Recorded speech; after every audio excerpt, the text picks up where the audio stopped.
안녕하세요. 경제적, 육체적 어려움으로 힘든 분들에게 정확한 정보를 제공하여 희망적인 결과를 만들어드리는 산재 가이드입니다. 산재 사고가 발생했을 때 목격자 진술서가 필요할 경우가 많습니다.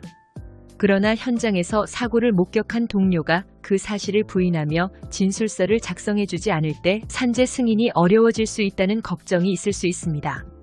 사고성 재해는 업무 기인성을 판단하기 위해 객관적인 사실관계를 파악하는 것이 중요하기 때문에 목격자 진술서는 중요한 역할을 합니다.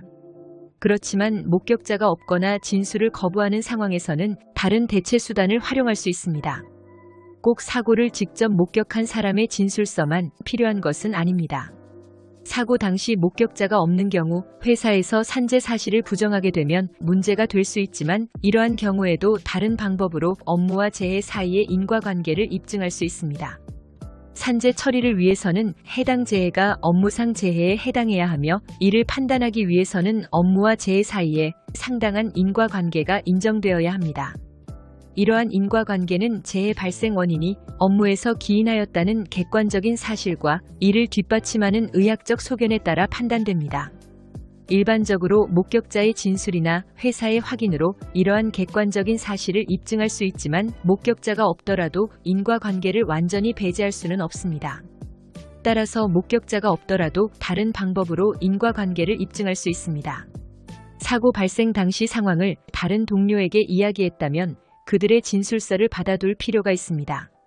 또한 사고 후 처음 방문한 병원에서 사고 발생 사실이 기재된 초진 기록지를 발급받아 입증 자료로 활용할 수도 있습니다. 근로복지공단에서는 목격자 진술서를 요구할 때 반드시 사고를 직접 목격한 사람의 진술서만을 요구하지는 않습니다. 직접 목격자가 없다면 사고 사실을 최초로 인지한 사람이 알고 있는 사실을 진술해주는 방법도 고려할 수 있습니다. 근로복지공단에서는 사고 당시 상황에 대한 구체적인 설명, 동료 근로자의 사고 정황에 대한 의견, 병원 초진 기록지상의 내원 이유, 사고와 상병 사이의 의학적 소견 등을 종합적으로 고려하여 업무상 재해 여부를 판단합니다.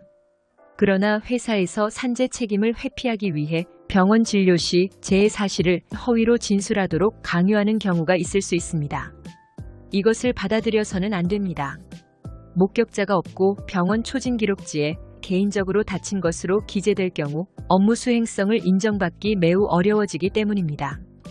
회사가 재해 사실을 부정하는 경우 재해 사실에 대한 확인을 요청한 내용과 회사 측에서 확인을 거부하는 사유를 간략하게 적어 근로복지공단에 제출하는 것이 도움이 될 수 있습니다.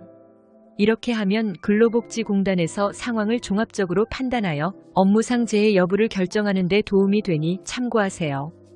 산재 가이드는 법률적으로 문제가 될 수 있는 부분에 관해 상세히 설명을 드리고 해결책을 제시하는 길잡이를 해드립니다. 항상 노력하는 자세로 의뢰인의 이익을 최우선하는 모습을 보여드리겠습니다. 그 밖에 더 많은 정보는 네이버 산재 가이드 카페로 오시면 확인하실 수 있습니다.